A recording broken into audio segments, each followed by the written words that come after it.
Y a algunos nos ha tocado eso. Nuestros padres, conscientes o inconscientemente, no nos dieron todo el apoyo que quizás debían de darnos para impulsarnos. Y gracias a Dios y a su bendición en nuestra vida, esfuerzo, dedicación, etcétera, pudimos salir adelante y avanzar. Pero, ¿qué de las incomodidades? Me refiero a esas situaciones incómodas y difíciles. ¿Pueden estas ayudarnos a crecer o son un obstáculo que me hace sentarme y decir, bueno, ese obstáculo, esa incomodidad, esa situación, esa limitación, esa escasez, etcétera, no me deja avanzar? ¿Cómo hacemos? ¿Nos puede servir como crecimiento o nos sirve de obstáculo? ¿Qué podemos decir sobre eso? Fíjese, pastor, que la pregunta me parece excelente, principalmente porque estamos viviendo lo que los sociólogos han bautizado como la generación de cristal, que ante el primer obstáculo, ante la primera dificultad, se derrumban. Hay mucha gente que ante la primera dificultad se caen, se desmoronan emocionalmente, espiritualmente, anímicamente, y ya no pueden seguir. Ignorando que muchas veces las dificultades son el terreno en el que Dios forja el carácter. Muy cierto. Y la Biblia está llena de gente que pasó situaciones difíciles.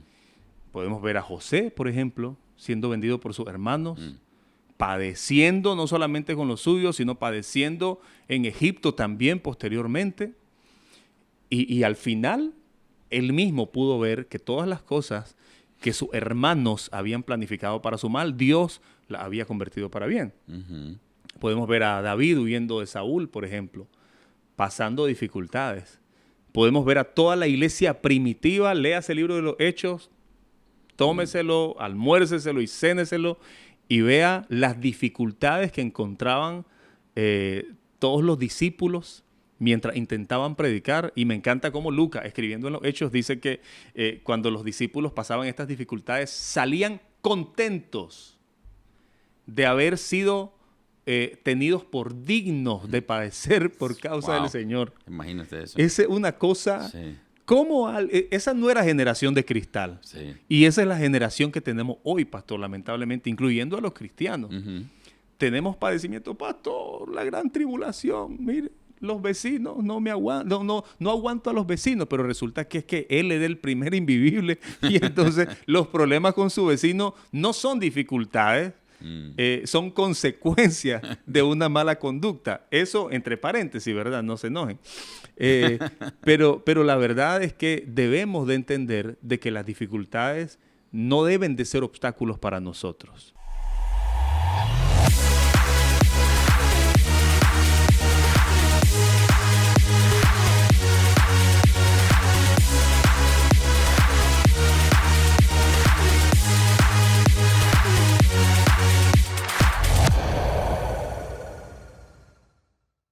Hola, hola, bienvenidos. Qué bueno que podemos estar nuevamente reunidos aquí a través de Reinicio Podcast. Como ven, estoy muy bien acompañado por un amigo. Iba a decir colega, pero realmente no soy colega porque él es un comunicador cristiano y aunque yo soy comunicador, pero no al nivel de él, ¿verdad? Entonces estoy hablando de Carlitos Martínez Gallo, que lo conozco de hace muchos años. ¿Hace cuánto, Carlito? Bueno, mejor no saquemos cuenta. Sí, no saquemos cuenta, pero se pueden contar en décadas. Ok, sí.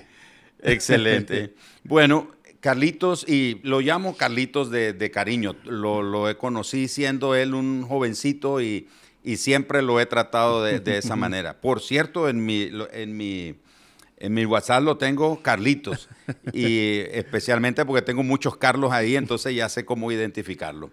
Pero me da mucho gusto, Carlos, que estés con nosotros en esta oportunidad, en el episodio número 8 de nuestro podcast llamado Reinicio. Y en esta ocasión vamos a hablar un tema, como decíamos detrás de cámara, no pretendemos arreglar el mundo desde su existencia con el tema que vamos a hablar hoy, pero está conectado con el perfil de nuestro podcast, que es animar a las personas a sufrir, a experimentar un reinicio, una transformación, especialmente en sus pensamientos. Y estamos hablando de cómo sé para qué existo. Y como dijimos, no pretendemos arreglar y dar la solución absoluta o la respuesta absoluta de una pregunta existencial tan profunda como esta. Sí. Sin embargo, queremos hacer nuestra contribución para animar a las personas que nos ven, que nos oyen, sobre la importancia de saber realmente para qué existimos. No solo por qué, pero para qué existimos. Hace un poco más de un mes me encontré leyendo una frase en un libro que ha estado dando vuelta, Carlos, en mi mente, y es que dice que la tragedia más grande de la vida no es la muerte propiamente, sino es vivir la vida sin propósito. ¿Cómo podemos entonces nosotros saber, cómo podemos encontrar en alguna forma una respuesta a cómo sé para qué existo, por qué estoy aquí? Esa gran pregunta que muchos se hacen, quién soy, para dónde voy, etcétera, pero añadido a eso, ¿para qué existo? ¿Cuál es el propósito? Gran pregunta, pastor. Y antes que nada, quiero agradecerle por la invitación y mi admiración también a usted y a su ministerio. Expresar también que he sido muy bendecido, aunque nunca he sido miembro oficialmente de la Iglesia Mundo de Fe, pero he sido muy bendecido, y usted lo sabe, se lo he contado muchas veces, desde los inicios de la Iglesia Mundo de Fe. El Señor me ha bendecido mucho a través de esta misión. Así es que le agradezco mucho su amistad y la invitación ahora al podcast, el cual espero que dure muchos episodios, porque qué complejo es mantenerse haciendo contenido relevante. Y bueno, pensando en el tema, no somos los primeros que nos preguntamos esto. Desde que el ser humano tiene conciencia, se ha preguntado ¿para qué existo? ¿Para qué estoy aquí? Desde que hay ser, nos preguntamos ¿para qué existimos? Y evidentemente es una respuesta o una pregunta que tiene dos respuestas desde mi punto de vista, una fácil y la otra difícil. Y la fácil para nosotros, y que no por ser fácil es débil o falsa, es real, es contundente, pero estamos viviendo en un mundo donde la gente quiere profundizar más, quiere más respuestas. Y la respuesta fácil, evidentemente, es que vivimos y existimos, y el propósito de nuestra existencia es glorificar a Cristo, es ser semejantes a Cristo y llevar a otros a Cristo. Desde ese punto de vista, el propósito de la vida no es egoísta. Exacto. Así es que una primera pista es que si usted está buscando el propósito de su vida y de repente piensa que lo ha encontrado, y ese propósito es egoísta porque lo encontró usted, y resulta que el propósito pasa por lo material, por acumular cosas, por graduarse de algo, y usted dice, encontré mi propósito, y es egoísta o es muy de usted, no lo ha encontrado. Porque cuando encuentre el propósito, se va a dar cuenta que es para beneficio suyo, evidentemente, pero para beneficio de otros también. Entonces, la respuesta fácil, vuelvo y repito, es vivimos para ser semejantes a Cristo y para llevar a otros a Cristo. Cuando logramos eso, hemos encontrado el éxito. Ahora, ¿cuál es la respuesta difícil? Porque hay sus matices. Obviamente que cada uno de nosotros tiene un perfil diferente, el Señor nos hizo diferente. Claro. Y cuando pensamos en los propósitos específicos de las personas, tiene mucho que ver con aquello de lo cual el Señor nos ha revestido. Cada uno de nosotros tiene evidentemente dones diferentes, habilidades diferentes. Y yo recuerdo que en la escuela me decían, ¿quiere encontrar el propósito en su vida? Hágase esta pregunta, ¿para qué es bueno usted? Yo decía, ¿para qué soy bueno? Hay gente que piensa que son buenos para nada, ¿verdad? Entonces, yo no creo que haya gente en esta vida que sean buenos para nada. Exacto. Y una pista interesante como para encontrar propósitos particulares, aunque todos bajo un propósito de vida global, podemos empezar a pensar qué habilidad el Señor me dio. ¿Para qué soy bueno yo? Y cabe la posibilidad de que alguien llegue sinceramente a una respuesta de que no sabe hacer nada. de que no se educó, que no se formó, que no tiene un título. Y pensando en eso, yo le voy a decir, no hay un obstáculo, no hay absolutamente nada, ni la falta de preparación intelectual o académica que detenga el propósito en la vida de una persona.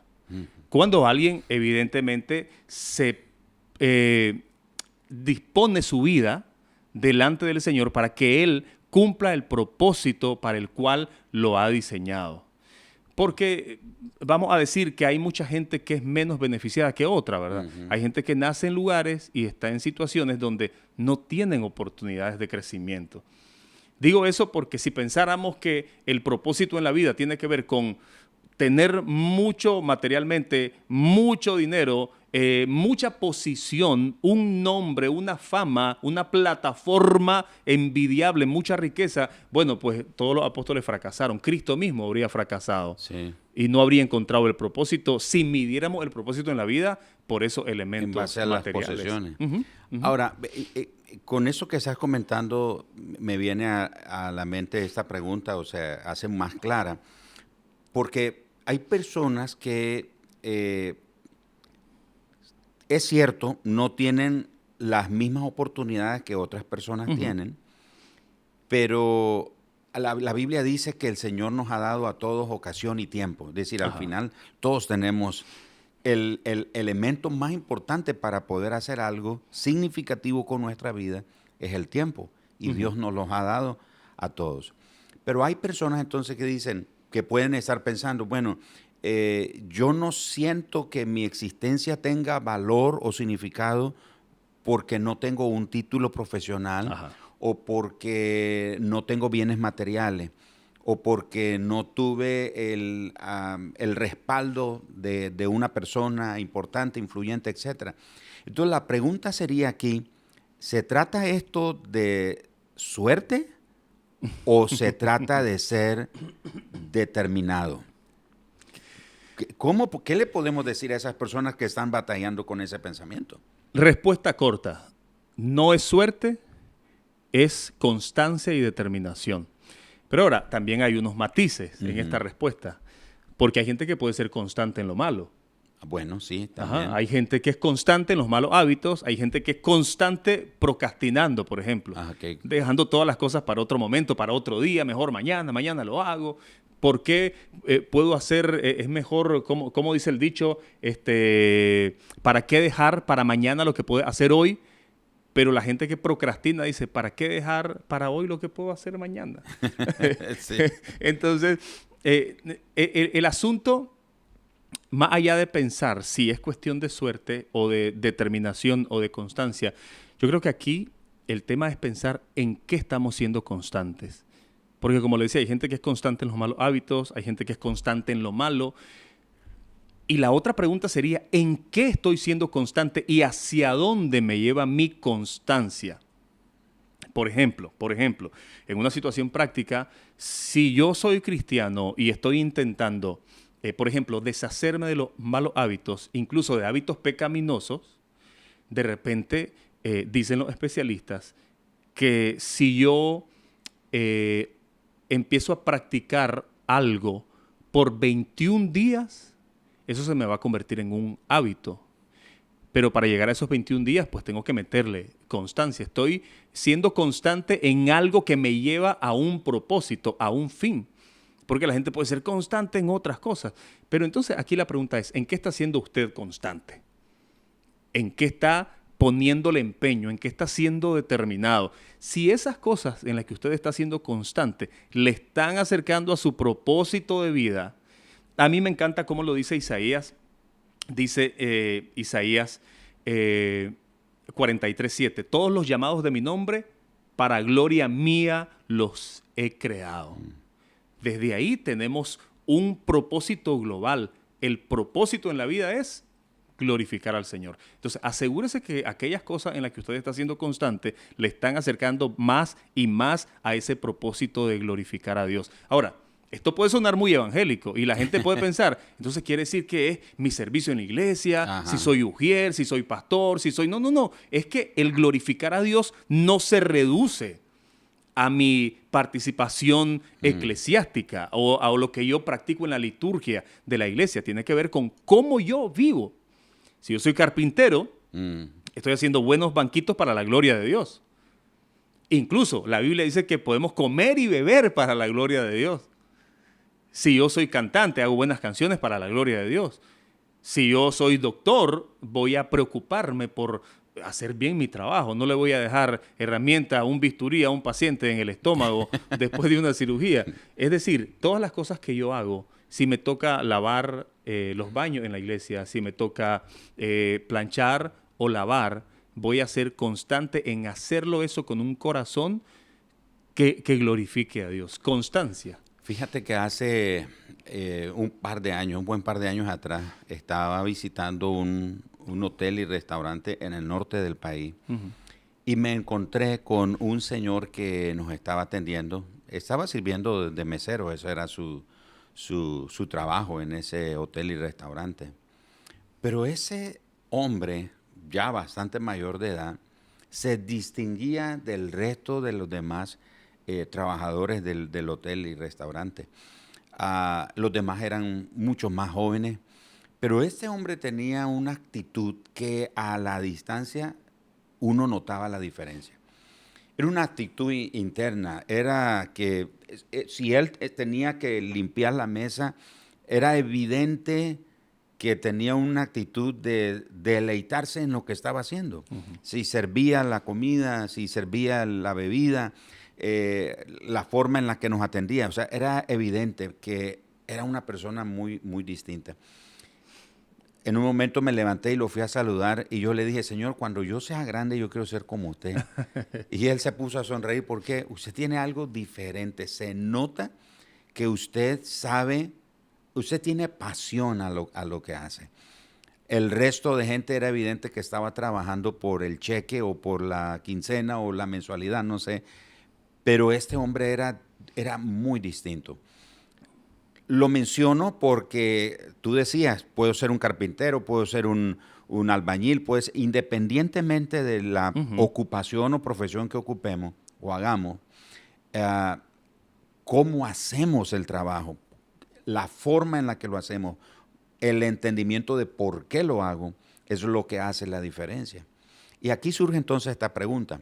Y la pregunta es, ¿la satisfacción de mi existencia determina o es determinada por mi profesión o mi ocupación? Porque de repente veo en la calle a una persona que va a su trabajo y su rostro dice que está cansada de la vida, está sin ánimo, como si pudiera hacer otra cosa lo haría, pero eso es lo que me tocó hacer. Sí, no, hay mucha gente que le pasa como aquella historia del payaso que quería ser trapecista. Él era payaso, era el alma del circo, los niños iban por él, pero él no quería risas, él no quería que la gente se siguiera riendo de él, él quería que la gente lo aplaudiera con la emoción que lo hacían cuando el trapecista estaba arriba y hacía todas sus piruetas. Y un día dice la historia que el hombre se fue a practicar en esas maromas y esas cosas que hacen los trapecistas en un día que no había función. Y no habían puesto la malla de protección en esa ocasión. Y el hombre, intentando hacer lo que no había sido llamado a hacer, se cayó y quedó en silla de ruedas. Wow. No hubo más payaso. Ni y en su trapecista. casa ni trapecista, obviamente. Y le llegó la noticia de que el circo había cerrado. Y hasta ese momento se dio cuenta lo importante que era su rol. Vivía amargado, siendo payaso, deseando ser trapecista, como usted mencionaba ahorita. Hay gente que dice, si yo fuera pastor, si yo fuera doctor, es que si yo no tuviera que trabajar lavando y planchando, yo tendría éxito y encontraría más rápido el propósito de mi vida. Ignorando que la profesión puede ser un canal, pero no es la fuente. Exacto. Víctor Frank, un sobreviviente del Holocausto, escribió. Él dijo que el hombre no vive para un trabajo, sino para un sentido mayor. Aunque la profesión para mí va a ser un canal, no es evidentemente la fuente, porque el propósito de nuestra vida, pastor, sería demasiado básico si tuviera que ver con mi profesión. Oye, bueno, sos narcotraficante, encontraste el propósito de tu vida. Jamás. Porque hay gente que se especializa y son muy buenos haciendo lo malo. Ajá. Eso no es encontrar el propósito en la vida. Como tampoco lo es el graduarme y ser un excelente doctor. Hay gente que son profesionales de altura sin necesidad de ser cristianos. Pero entonces, si yo tengo una profesión, sea cual sea, no piense solamente en licenciados, doctores o gente de alcurnia. Piensa en usted que tiene un oficio con el que ha sostenido a su familia y que está glorificando a Dios con ese oficio. Pues ese oficio va a ser un puente para que usted glorifique a Dios a través de la forma en que usted hace lo que Dios lo mandó a hacer. Ahora, mire esto. Adán no glorificaba a Dios solamente en sus tiempos de comunión con Él. Adán glorificó a Dios haciendo el trabajo que Dios le mandó a hacer, arando la tierra, poniéndole nombre a los animales. Eso glorificaba a Dios grandemente. Exacto. Porque a veces la gente piensa que solamente yo glorifico a Dios si soy el director del Ministerio de Alabanza. Si soy llevo a la visible. gente en adoración, si soy ahí en la plataforma. Si me toca hacer otras cosas, la gente piensa, pastor, mire, perdón, porque mi vida de adoración está seca, no me sé las canciones que cantan los muchachos, que canten los coritos antiguos, pero está ignorando que con su forma de hacer su trabajo con excelencia también está glorificando a Dios y está utilizando otra vez la profesión como un puente para un bien mayor, que encontrar el propósito que es mucho más alto en el ser humano que un oficio o un cartón. Y aquí está conectado también otra realidad de la vida, de nuestra existencia, y es el hecho de que todos pasamos por momentos difíciles. Recientemente estaba hablando en una iglesia donde un pastor amigo, en una conferencia para la familia, y era una conferencia de padres e hijos. Y una de las cosas que estábamos destacando es el hecho de que nuestro techo, hasta donde nosotros lleguemos, tiene que convertirse en el piso para nuestra siguiente generación que los impulse a ir más. Qué bonito. Y hablábamos de David. Dice la Biblia en Hechos 13:26 que David sirvió a su generación. En otras palabras, David se aseguró que su hijo no tuviera que pasar lo que él pasó. Pero a veces como padres tenemos la tendencia, bueno, no le quiero dejar todo fácil a mi hijo y que a él le cueste. Si él va a llegar a ser alguien en la vida, que le cueste. Y a algunos nos ha tocado eso. Nuestros padres, conscientes o inconscientemente, no nos dieron todo el apoyo que quizás debían de darnos para impulsarnos. Y gracias a Dios y a su bendición en nuestra vida, esfuerzo, dedicación, etcétera, pudimos salir adelante y avanzar. Pero, ¿qué de las incomodidades? Me refiero a esas situaciones incómodas y difíciles. ¿Pueden estas ayudarnos a crecer o son un obstáculo que me hace sentarme y decir, bueno, ese obstáculo, esa incomodidad, esa situación, esa limitación, esa escasez, etcétera, no me deja avanzar? ¿Cómo hacemos? ¿Nos puede servir como crecimiento o nos sirve de obstáculo? ¿Qué podemos decir sobre eso? Fíjese, pastor, que la pregunta me parece excelente, principalmente porque estamos viviendo lo que los sociólogos han bautizado como la generación de cristal, que ante el primer obstáculo, ante la primera dificultad, se derrumban. Hay mucha gente que ante la primera dificultad se caen, se desmoronan emocionalmente, espiritualmente, anímicamente, y ya no pueden seguir. Ignorando que muchas veces las dificultades son el terreno en el que Dios forja el carácter. Muy cierto. Y la Biblia está llena de gente que pasó situaciones difíciles. Podemos ver a José, por ejemplo, siendo vendido por sus hermanos, padeciendo no solamente con los suyos, sino padeciendo en Egipto también posteriormente. Y al final, él mismo pudo ver que todas las cosas que sus hermanos habían planificado para su mal, Dios las había convertido para bien. Podemos ver a David huyendo de Saúl, por ejemplo, pasando dificultades.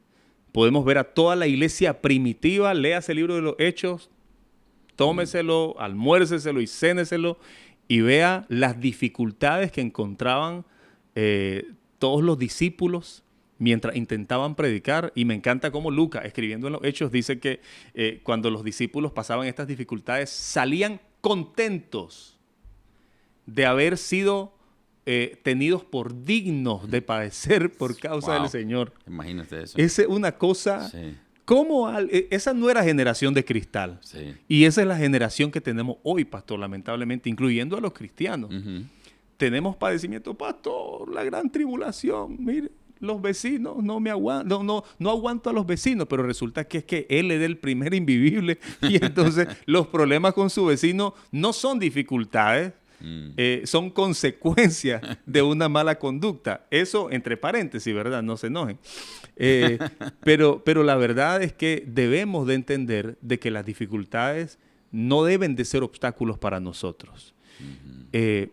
Y yo sé que de eso nos pueden hablar mucho nuestros abuelos. Lo que pasa es que la generación un poco más joven, no todos, no podemos generalizar, pero si los sociólogos han bautizado a esta generación como de cristal, es porque hay un común denominador bien amplio, bien observable en muchísimas personas que se derrumban ante la primera dificultad. Entonces, recordemos pues que el Señor tiene una manera curiosa de hacernos crecer. En el mundo tendréis aflicciones. O sea, parece que el Señor, pastor, no está interesado en hacernos crecer con confort, sino en medio de las espinas. El otro día leí algo que me llamó también la atención. Decía, creo que fue del pastor Batterson que leí esto, que él decía que Dios está más interesado, nosotros estamos interesados en los resultados, pero Dios está interesado en el proceso. Y en el proceso de cambiarnos, de que nuestro carácter sea transformado. Entonces, tenemos que reconocer que las situaciones incómodas, las situaciones difíciles, la escasez, las limitaciones, pues pueden ser una oportunidad para el crecimiento. Yo me recuerdo de joven, siendo un joven estudiante, yo solo tenía 2 pantalones. O sea, el que usaba y lavaba el otro para al día siguiente. O sea, y así llegaba a casa después de estudiar y lavar ese y ya el otro ya estaba limpio. O sea, y claro, uno no desea que sus hijos pasen las mismas situaciones que uno pasó. Claro, uno debe de prepararlos, formar el carácter de ellos para que cuando lleguen al piso que nosotros les estamos preparando, realmente ellos se impulsen. Pero deben de saber que van a encontrar sus propias limitaciones, exactamente, sus propias adversidades, pero que esas adversidades no son un obstáculo, sino una oportunidad para crecer. Fíjese que solamente le comento brevemente, yo trabajo en radio ya, de hecho este año cumplo 20 años de trabajar en radio. Wow. Perdón, el año pasado los cumplí. Este año cumplo 21 años de trabajar en radio, pero lo que le quiero decir es esto. Para yo poder entrar a la primera radio donde trabajé, me rechazaron 7 veces. Y yo iba a hacer mis casting y ahí bien entusiasmado porque mi presidente de jóvenes me había dicho que yo tenía talento para la radio. Entonces le creí y me fui. Y luego de la primera prueba me dijeron, lo llamamos, señor. Y yo, esperando la llamada que jamás llegó. Okay. Vuelven a hacer un segundo casting en la misma radio, vuelvo a ir y no le canso el cuento. Así 7 veces. Hasta la 8ª ocasión es que me dicen, le vamos a dar la oportunidad de capacitarlo, de empezar a enseñarle.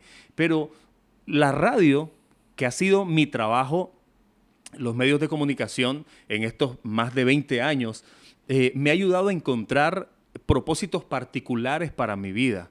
Pero si yo me hubiera rendido la primera vez que me dijeron no, yo creo que no estaría aquí tampoco. Porque de hecho fue a través de ese medio que lo conocí a ustedes. Es cierto. Fue ahí donde nos conocimos, es cierto. Sí, y no hay que rendirse. Pues. Eso es lo que yo aprendí. Bueno, y eso nos lleva a la siguiente pregunta, Carlitos, y es, todos en algún momento podemos sentirnos vencidos. Yo ha habido ocasiones en las que me he sentido vencidos, pero hay una diferencia entre sentirse vencido y darse por vencido.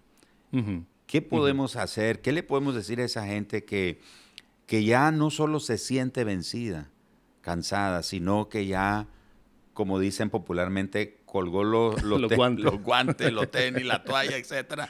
¿Qué le podemos decir a ellos? Yo creo que lo que tenemos que reconocer cuando nos sentimos así, porque todos hemos pasado por eso, es que no es con nuestras propias fuerzas que logramos el propósito de nuestra vida. Porque hay una fuerza mayor. Así como el propósito es mayor a esta realidad, aunque está vinculado, como ya dije, se mira el propósito, es evidente. Alguien no puede decir, ya encontré mi propósito y hablar de una manera muy subjetiva y no se ve en su vida. Exacto. Alguien lo encuentra y la visión de una persona que ha encontrado el propósito en su vida es que es plena. No quiero ponerle marcas físicas de decir que anda en el mejor carro, que anda... No. Claro. Puede que sí o puede que no, pero eso no tiene que ver de manera directa con haber encontrado el propósito. Exacto. Pero cuando yo reconozco que todo lo que he logrado, como usted lo acaba de reconocer y yo lo reconozco también, no ha sido por mis propias fuerzas, entonces quiere decir que no ha sido porque me sentí muy animado. Entonces, si yo llego a esa conclusión de que es Dios que da esfuerzo alcanzado y multiplica la fuerza al que no tiene ninguna, y dejo de depender de mis propias fuerzas, porque ese es el otro tema. Si hoy nos toca grabar el podcast y usted se siente desanimado, entonces usted va a decir hoy estoy desanimado, no grabaremos. Porque aprendimos que las cosas que hacemos para Dios, gloria a Dios, si me toca hacerlo cuando ando con mi espíritu en lo alto y ando bien animado y me tomé mi café y desayuné bien, pero si llega el día en que tengo que hacer lo que tengo que hacer para Dios y ese día anímicamente estoy fatal, estoy caído, me sostiene que reconozco que no es por mis fuerzas que he llegado hasta aquí y no es por mis fuerzas que voy a continuar. Puede ser que usted se sienta desanimado hoy y está bien sentirse así. Estamos... los discípulos se sintieron así. Hubo momentos de confusión. Es decir, ¿qué estamos haciendo aquí? ¿Quién es este que aún el viento y el mar le obedecen? Sí. Hemos estado con él y hoy resulta que ni siquiera sabemos. Estamos cansados, tenemos sueño, no queremos orar. Al final se disparaban, pero al final reconocer que aunque me sienta como me sienta, tal vez sea necesario descansar en el Señor, ¿no? De vacaciones, pastor, voy a descansar. No llego en 7 meses al culto. Descansar a veces también es bíblico. En lugares de delicados pastos me hará descansar. Exacto. Y quizá es donde llega el reseteo, el reinicio, el formateo que repara y renueva las fuerzas. Cuando decías de ese tiempo cuando servimos al Señor con ánimo u otras veces sin todo el ánimo que quisiera. Me estaba recordando de Pablo. Pablo le escribe a los filipenses que está en la cárcel y la cárcel no es para él como prisionero en ese contexto, no era lo más agradable. Está encadenado, está atado, golpeado, etcétera. Pero escribe una carta y les dice a los hermanos, regocíjense en el Señor. Otra vez les digo, regocíjense en el Señor. Si le preguntamos a Pablo, ¿realmente tenías ganas de escribir eso? ¿O posiblemente él nos va a decir, bueno, diría que es la convicción que tengo. O sea, no es que lo siento. Exacto. No dependo de lo que siento, es mi convicción. Y mi convicción es que el Señor es mi gozo. Y bueno, Carlitos, aterrizando con una última pregunta, y no quiero dejarla de por medio o fuera esta pregunta, es el hecho de... ¿Hace alguna diferencia a nuestra existencia si nuestro nacimiento fue fortuito o fue accidental? De repente oímos a padres que le dicen a sus hijos, se usa la palabra error, fuiste un error en el sentido de que no lo esperaba, no estabas planificado, o qué de aquella persona que es el resultado de una violación, por ejemplo. Por ejemplo, en mi caso, yo no conocí a mi padre biológico, y para él, lo que me cuentan es que para él yo morí. Yo no sé si él vive o si murió, no sé nada de él. Pero muchas personas, podrían pensar que la diferencia que sienten de su vida en relación a otros es que, bueno, es que esa persona nació en un buen hogar, tuvo buenos padres, yo no, mis padres me dejaron, me abandonaron, o soy el resultado de una violación, de un abuso, etcétera. ¿Hace la diferencia realmente eso? ¿Cómo nacimos? Para decir que mi existencia tiene significado. Ajá. Yo creo que el tema de pensar si uno fue un accidente o no es una óptica muy humana en primera instancia. Porque yo he conocido gente, sin mencionar casos bíblicos, pero he conocido gente que parece que tuvieron un inicio caótico. Y ese inicio caótico fue el terreno perfecto para que Dios se glorificara. O sea, tengo amigos, o tengo uno específicamente, que sus padres lo abandonaron, lo regalaron, lo dieron en adopción. Y luego lo adoptaron dos personas que no eran cristianas. De hecho, cuenta él que su mamá tenía serios problemas de alcoholismo. Es decir, parecía que salió de Guatemala para irse a Guatepeor. Porque lo abandonaron unos, lo adoptaron otros, pero estos otros no eran lo mejor. No eran tampoco lo mejor. Sí. Y él me cuenta que esta señora, a pesar del problema que tenía, le leía la Biblia. Wow.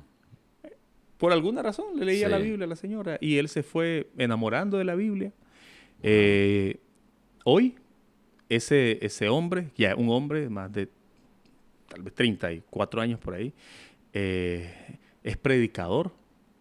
Ha recorrido casi toda Nicaragua predicando. Qué tremendo. Es teólogo, es profesor de teología, ha escrito 3 libros y lo que parecía que era un ser humano no deseado, tanto así que lo tuvieron que regalar, se ha convertido en un hombre que se ha levantado para la gloria de Dios. Así es que yo entiendo, como dice Jeremías, antes que te formase en el vientre, te conocí. Y luego David mismo dice, en tu libro estaban escritas todas aquellas cosas que fueron luego formadas sin faltar una de ellas. Puede ser que sea caótica la manera en que usted llegó al mundo. Una violación, mencionaba usted, alguien no deseado, qué sé yo, por diferentes maneras, te ofendieron, dijeron, te quisimos abortar, pero no, falló la pastilla o falló el método y naciste. Fuiste un accidente. Pero ese accidente, ese inicio caótico, Dios lo puede transformar. Definitivamente no condiciona el hecho de que Dios cumpla o no su propósito. De hecho, el propósito de Dios se cumple porque es un Dios soberano. Y lo que ha prometido, Él lo va a hacer. Que a usted lo haya traído la cigüeña o lo haya traído un lobo, usted va a ver en su vida el cumplimiento del propósito de Dios. Wow, qué tremendo. Eso quiere decir, al final de cuentas, que no importa cómo nacimos, no determina nuestro propósito, nuestro significado y la relevancia que nuestra vida puede tener o el impacto que nuestra vida puede tener en el mundo. Al final Dios solo usó ese medio para traernos a la existencia y cumplir su propósito en nosotros. Carlitos, yo me quedo, seguramente no respondimos esta pregunta milenial, ¿verdad? Sí. Pero seguramente el Señor le ha hablado a alguien en este tiempo compartiendo este pensamiento. Yo me quedo con lo que nos dijiste al inicio, que cómo sé para qué existo es para glorificar a Dios. Independientemente de lo que haga, puedo mi vida servir a los propósitos de Dios. ¿Cuál sería tu palabra final en esta ocasión, Carlito, a los que nos ven, los que nos oyen en Reinicio Podcast? Bueno, quiero finalizar con unas palabras del apóstol Pablo. El apóstol Pablo dijo que el Señor a los que predestinó, a los que eligió, a los que llamó, lo hizo para que fuéramos hechos conforme a la imagen de su Hijo. Es decir, hay muchos pasajes en la Biblia que hablan del propósito de Dios. Fuimos hechos para glorificar su nombre, etcétera, etcétera. Pero me gusta cuando Pablo le dice a los romanos que fuimos hechos para ser semejante a Cristo. Es decir, pareciera que cada vez que nosotros vivimos, actuamos, sea lo que sea que estemos haciendo, asegurémonos que nos estamos pareciendo al Señor un poquito más. Poquito más. Como esposo, un poquito más parecido a Cristo. Un poquito más amando a mi esposa como Cristo amó a la iglesia. Como hijo, un poco más parecido a Cristo. Como trabajador, un poco más parecido a Cristo. Como ministro, como conductor de bus, como conductor de moto, un poco más parecido a Cristo. Así evitamos tantos accidentes que están habiendo ahora, ¿verdad? Como ama de casa, como jardinero, como alguien que anda trabajando en los camiones de basura y anda un poco más parecido a Cristo en todas las esferas de nuestra vida y sin duda poquito a poco, tal vez de manera imperceptible, tal vez no vamos a tener cámaras, nadie nos va a hacer una entrevista o un reportaje por lo brillante que somos, pero vamos a ir acercándonos a ese gran propósito de ser más parecido a Cristo. Excelente. Bueno, agradeciendo tu tiempo y aceptar nuestra invitación a venir a Reinicio Podcast.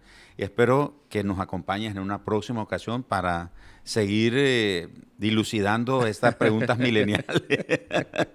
Muchas gracias, Carlitos, por acompañarnos, pastor. Y a todos ustedes los que nos han estado siguiendo, gracias. Si no te has suscrito a nuestro canal, por favor te animo a que lo hagas y agradecer al equipo de Vertical Producción por el trabajo que están haciendo aquí en Reinicio Podcast. Nos encontramos la próxima semana en un nuevo episodio. Hasta la próxima.